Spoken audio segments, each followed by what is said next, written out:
I need you to stop whatever you're doing right now. I need your full attention, because what I'm about to tell you changes everything we thought we understood about the relationship between the United States and its closest ally. This is not about tariffs. This is not about trade negotiations gone wrong. This is about something far more consequential. Something that happened in the dark hours of a Saturday morning while most of America was sleeping soundly in their beds. A financial weapon. The most powerful financial weapon in the American arsenal was deployed against a country that has stood beside the United States through every major conflict of the last century, and by the time the sun rose, the entire global financial system was already trembling from the shockwaves. If you think you understand what's happening between Washington and Ottawa right now, I promise you the reality is far more terrifying than anything you've seen in the headlines. Let me take you through this moment by moment because the details matter. At precisely 3:17 in the morning, the United States Treasury Department issued a directive to every major American financial institution on Wall Street. I'm talking about JP Morgan, Goldman Sachs, Bank of America, CRO, Wells Fargo. Every single one of them received this document simultaneously. The directive was simple in its language but devastating in its implications. These banks were ordered to terminate correspondent banking relationships with Canadian financial institutions within 72 hours, not 72 days, not 72 weeks, 72 hours. That clock started ticking the moment the directive was signed. And as I speak to you right now, we are already deep into that countdown. This is not speculation I'm sharing with you. This is not a leak from some anonymous source with questionable motives. This is a documented, signed official directive that is currently sitting on the desks of the most powerful bankers in America. And every single one of them is trying to figure out how to respond to an order that could fundamentally reshape the global economy. Now I need to explain something that most coverage is completely failing to communicate. And that is what correspondent banking actually means for your life and for the functioning of the modern world. This isn't some obscure financial term that only matters to people in expensive suits. This is the plumbing that makes everything work. When I say correspondent banking, I'm talking about the fundamental infrastructure that allows international commerce to exist. Every international transaction that moves through US dollars, and let me be clear, that is the overwhelming majority of all global transactions, passes through correspondent banking relationships. When a Canadian company needs to pay a supplier in Germany, that payment moves through a US bank. When a Canadian pension fund wants to purchase assets in Japan, those dollars clear through New York. When a Canadian citizen is on vacation in Mexico and swipes their credit card to pay for dinner, that transaction touches the US financial system. This is not about restricting trade or making it more expensive or putting pressure on negotiations. Cut off correspondent banking and you make trade impossible. You transform a country's currency into worthless paper overnight. You make it physically impossible for businesses to function in the international marketplace. You don't sanction an economy with this weapon. You strangle it. I want you to understand the historical weight of what just happened, because context matters here more than anywhere else. This particular financial weapon has been deployed exactly 3 times in modern history.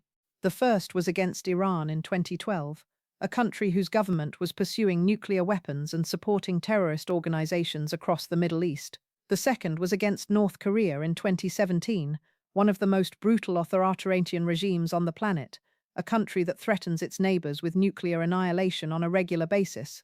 The third was against Russia in 2022, after Vladimir Putin launched an unprovoked invasion of Ukraine and began committing documented war crimes against civilian populations. Those were the 3 names on this list before this weekend. 3 rogue states, 3 international Paris, 3 countries that the entire Western world agreed needed to face the most severe consequences for their actions against international law and basic human decency. And now there's a 4th name on that list. Canada, the country that shares the longest peaceful border in human history with the United States. The country whose soldiers stormed the beaches at Normandy alongside American troops. The country that opened its airports and its homes to thousands of stranded Americans when the towers fell on September 11th, and every flight in American airspace was grounded. That is the country that the President of the United States just treated like a rogue regime at 3:17 in the morning, and the implications of that decision are going to reverberate through the global financial system for years to come. Need to take you back in time now, because understanding how we arrived at this moment requires understanding what happened behind closed doors in the hours before that directive was signed. The events of yesterday afternoon are the direct cause of what the world woke up to this morning, and the details reveal something deeply troubling about how decisions of this magnitude are being made in Washington.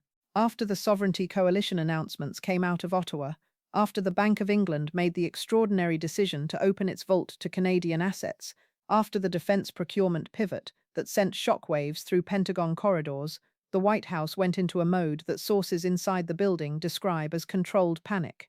This wasn't the kind of crisis you see on television with press conferences and official statements. This was the other kind, the kind where the Chief of Staff cancels every external meeting without explanation, the kind where the switchboard goes dark and nobody can reach anyone who matters. Multiple sources with direct knowledge of what happened inside the residence describe a president who spent most of yesterday afternoon not in the Oval Office where the work of governance typically happens, but in his private quarters watching coverage on 3 screens simultaneously. He was tracking every network, every market update, watching the dollar fall in real time against every major currency on the planet. And according to people who were in that room with him, something changed in his demeanor. He went quiet, not calm. There's an important distinction here that the people who work closely with him understand instinctively.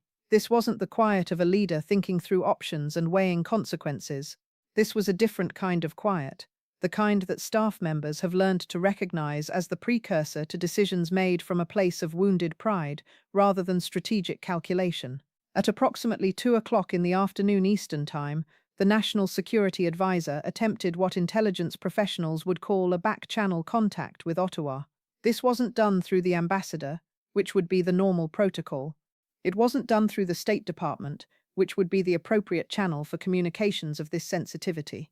Instead, it was done through a private intermediary, a former Canadian businessman with relationships that span both sides of the border, someone who could deliver a message without official fingerprints.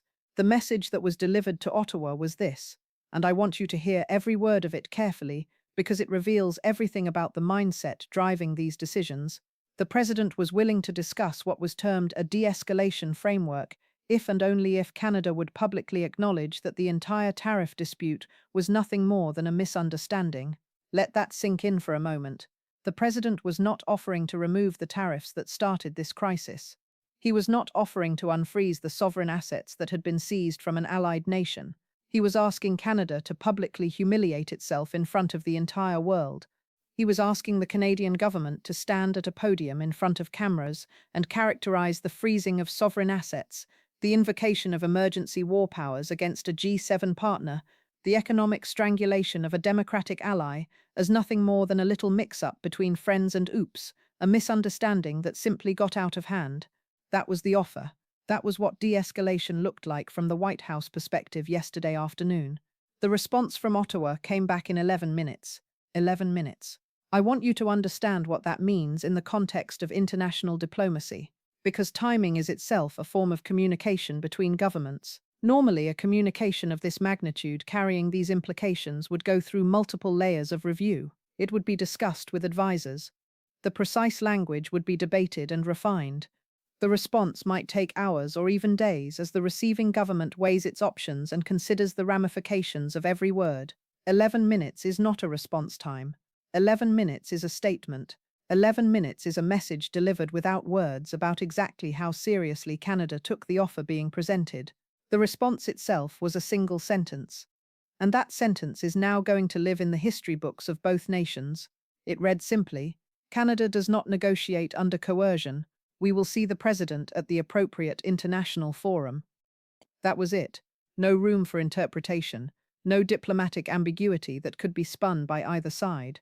Just a clear, unequivocal statement that the government of Canada was not going to participate in its own humiliation for the sake of easing tensions. That single sentence ended whatever remained of diplomatic engagement between the two nations. And that single sentence is the direct reason that a Treasury directive was waiting for American bankers when they checked their messages this morning. What happened next inside the White House is something that I believe the American people deserve to understand completely, because it speaks to how the most consequential decisions in the world are actually being made. According to 3 separate sourced reports from individuals inside the building, When the president read that one-sentence response from Ottawa, he said exactly 5 words, cut them off from everything. That was it. 5 words spoken by one man in the middle of the afternoon. There was no policy discussion that followed. There was no cabinet meeting convened to review options and consider consequences. There was no consultation with national security advisors about the implications for the broader alliance structure. There was no review of legal authority or international precedent or potential economic blowback for American businesses and American workers. Just 5 words from a man whose ego could not process a single sentence of rejection, and 12 hours later, the entire machinery of American financial warfare had been mobilized against a democracy of 40 million people who have been America's closest partner for longer than anyone alive can remember. The directive was drafted between 6 o'clock in the evening and midnight. We know this timeline with unusual precision because of something that happened in the early morning hours, something that itself represents a historic moment that is not receiving the attention it deserves. At approximately 1 in the morning Eastern Time, a senior Treasury official made a decision that will define their legacy regardless of whatever else they accomplish in their career. This was not a junior staffer with limited access to sensitive information. This was not some disgruntled intern looking to cause trouble on their way out the door. This was a senior official, someone who has spent their career building and protecting the credibility of the American financial system, someone who understands exactly what these tools are designed to do and what happens when they're misused. This official contacted a major international news organization directly. They provided the full text of the directive, every word of it, and they provided a personal statement that I think every American needs to hear because it captures something essential about this moment in our history. The statement read, "I have served in the Treasury Department under 4 presidents. I have never seen a directive this reckless. This will cause irreparable damage to the credibility of the U.S. financial system. I am providing this document because the American people deserve to know what is being done in their name. I want you to understand what that represents." That is a senior government official committing what amounts to career suicide in order to warn the public about what is happening inside their own government. That is someone who looked at this directive, read every word of it, understood every implication and every consequence, and decided that their oath to the country mattered more than their loyalty to any individual president. That is someone who understood that there are some decisions so dangerous, so reckless, so potentially catastrophic that silence becomes complicity. When the people inside the building are pulling fire alarms, the fire is real. And by the time the Asian markets opened for trading, the fire was already spreading across the global financial system in ways that no single person or institution could contain. The Nikkei in Tokyo dropped 3% in the first hour of trading. The Hang Seng in Hong Kong fell 4% as investors processed what they were reading in the overnight news. European markets followed the same trajectory when they opened, the FTSE in London, the DAX in Frankfurt, the CAC in Paris, all of them deep in negative territory before American traders had even finished their morning routines. But the real carnage, the numbers that should make every American deeply concerned about what is being done in their name, those numbers came from the American banking sector itself. JP Morgan shares fell 7% in pre-market trading. Goldman Sachs dropped 8%. Citigroup fell 9%. Bank of America, one of the largest financial institutions in the world, lost 11% of its value in a single pre-market session. I need to explain why this happened, because it reveals something that mainstream coverage keeps missing about who actually pays the price when these weapons are deployed. The correspondent banking system isn't just how Canada accesses the US dollar for international trade, it's how American banks generate enormous amounts of revenue. Every single transaction that flows through this system, and we're talking about trillions of dollars in annual volume, generates fees for the American institutions that process it. Cutting off Canada doesn't just hurt Canada, it rips revenue directly out of the balance sheets of America's largest banks. Analysts at major financial institutions have estimated that this directive, if fully implemented, would cost the US banking sector approximately $14 billion in annual revenue. $14 billion. Because the president said 5 words at 2:30 in the afternoon, American banks are now facing the prospect of losing $14 billion every single year for as long as this policy remains in effect. But the market reaction isn't just about the immediate revenue loss. It's about something far more consequential for the long-term position of the United States and the global financial system. This is not one crisis. What we are witnessing right now is four simultaneous crises converging in real time, and each one is feeding the others in ways that are creating a cascade effect that nobody in Washington seems to understand how to stop. The first crisis is the dollar's credibility crisis. The correspondent banking system operates on one foundational principle that cannot be replaced by any policy or any regulation. That principle is trust. International banks route their transactions through US banks because they trust the system to be neutral, professional, and above all, apolitical. The moment that system becomes a political weapon, the moment it becomes clear that a president can weaponize it against an allied nation over what amounts to a personal grudge, every bank in the world suddenly has a fiduciary obligation to its clients to build a backup plan, not because they want to abandon the dollar system, but because their clients will demand it. Multiple sources are reporting that the European Central Bank held an emergency meeting this morning to discuss the creation of an independent euro-based clearing system that would operate entirely outside US jurisdiction. This has been discussed theoretically for years, but it was always treated as a distant possibility, something that might happen someday under certain circumstances. After this morning, it is no longer theoretical. It has a timeline. It has a budget allocation. It has political will behind it from governments that are suddenly very motivated to ensure they never find themselves in Canada's position. The second crisis is unfolding on Cap Hill, and what I'm seeing there gives me some hope that our institutions might still be capable of functioning when the moment demands it. We are witnessing movement in Congress that has not been seen since the early days of Watergate, when another president discovered that there are limits to what the system will tolerate. 3 Republican senators broke publicly with the president this morning, and I need you to understand the significance of who these senators are. These are not the usual moderates who can be expected to voice concerns when things get uncomfortable. These are not members who are retiring and therefore have nothing to lose by speaking their minds. These are sitting senators from states with deep documented economic ties to Canada, senators who represent constituencies that will be devastated if this directive is implemented. One of them released a statement that I believe will appear in history books for generations to come. It read, "This directive is unconstitutional, unhinged, and un-American. I did not come to Washington to watch a president destroy our most important alliance over a personal grudge. That crack in the wall matters enormously because of what it represents. This isn't about ideology. This isn't a culture war issue where each side retreats to their predetermined positions. This is about money. And when senators start receiving phone calls from the CEOs who fund their campaigns, when those CEOs explain in very specific terms that their businesses are being actively destroyed by a decision made in anger at 2:30 in the afternoon, ideology takes a back seat to survival. The wall of party loyalty held through 2 impeachments. It held through multiple indictments. It held through election challenges and investigations and scandals that would have ended any normal political career. But this might be the thing it cannot survive, because this is the line where American prosperity itself is at stake. The third crisis is strategic in nature, and it should terrify every national security analyst who is paying attention to what is actually happening. The Canadian Prime Minister announced publicly and deliberately that he had spoken by phone with the governor of the People's Bank of China. He did not say what they discussed.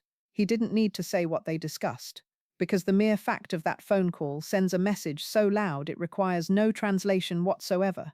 The message is this: you are pushing us toward your enemies. Is that really what you want? Think about what that means from a national security perspective. Canada, which has been a reliable partner in every security arrangement that matters to American interests, is now having conversations with China's central bank about potential financial cooperation. Sources are reporting that the National Security Advisor rushed into the Oval Office at 5 in the morning with a single-page briefing. The first line of that briefing reportedly read, "Canada has initiated contact with the PBOC. Recommend immediate de-escalation." According to people familiar with what happened next, the president threw that briefing across his desk and said simply, "He's bluffing." Maybe he is bluffing, but the markets don't think he's bluffing. Gold hit an all-time high this morning as investors around the world looked for safe havens outside the traditional dollar-based system. The Swiss franc surged against every major currency. Bitcoin jumped 11% in just 2 hours.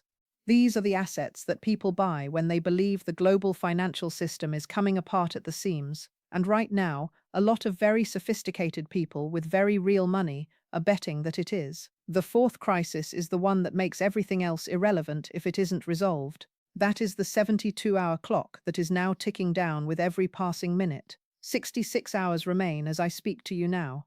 If this directive is not rescinded before that deadline, US banks will begin formally terminating their relationships with Canadian financial institutions. And once those relationships are terminated, rebuilding them is not a matter of making a phone call and apologizing for a misunderstanding. The legal frameworks that enable correspondent banking take months or years to reconstruct.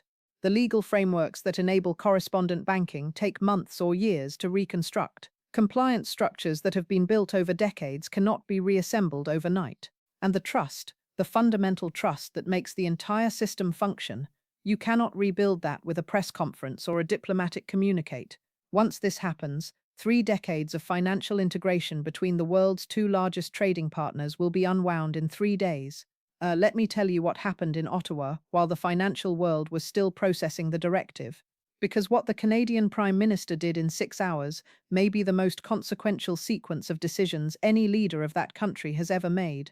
At 4 in the morning Eastern Time, he convened an emergency session of the Canadian Parliament, not a cabinet meeting, which would be the normal response to a crisis of this magnitude. A full parliamentary session in the middle of the night.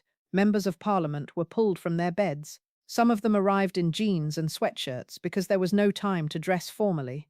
The Speaker opened session by noting that this was only the 4th emergency parliamentary session in the entire history of Canada. The last one was convened after the attacks of September 11th. The Prime Minister addressed Parliament for 12 minutes without notes, without a teleprompter, just a man standing under fluorescent lights in the middle of the night, explaining to his country what was coming and what they were going to do about it. He announced 3 measures that will reshape the relationship between North American nations, regardless of how this immediate crisis resolves. The first was emergency legislation called the Canadian Financial Sovereignty Act, authorizing the Bank of Canada to establish direct currency settlement agreements with any willing central bank anywhere in the world, bypassing the US dollar entirely for bilateral trade. This doesn't eliminate dollar dependency overnight, but it builds the infrastructure to make the dollar optional. And once that infrastructure exists, it never goes away. The second measure was the Strategic Asset Repatriation Directive, ordering the immediate repatriation of all Canadian government financial assets currently held in US institutions. Every bond, every deposit, every reserve, approximately $380 billion being pulled out of the American financial system, not over months but over days. The third measure was the China Core, which changed the strategic calculation in every capital on Earth, simply by demonstrating that America's closest ally was now exploring alternatives. Sources inside the White House describe a president who is reportedly apoplectic this morning. Not strategic, not calculating, apoplectic. The back-channel attempt, asking for a public admission that this was all a misunderstanding, tells you everything. He is not managing a geopolitical dispute. He is managing his ego. He needs a public win. And instead, he received 11 minutes of silence followed by 1 sentence of rejection. But the machinery doesn't care about psychology. The directive went out. The banks received it. The clock is ticking. And the people inside Treasury who spent their careers building American financial credibility are watching it being dismantled by 5 words spoken in anger. So where does this end? There are only 2 paths. Path 1. The directive is rescinded. The president backs down. This saves the immediate relationship, but proves to the world that his threats have an expiration date. Path 2. The clock runs out. Banks terminate Canadian relationships. Supply chains freeze. The dollar's credibility takes a generational hit. And Canada, pushed into a corner, deepens engagement with every alternative financial system available. Not by choice, but because 5 words left no other option. What happens in the next 66 hours will determine whether the most important economic relationship in the Western Hemisphere survives or becomes the case study for how America lost the world it built. 3 countries were on this list before: Iran, North Korea, Russia. History will have to explain how Canada became the 4th, and whether anyone in Washington had the courage to take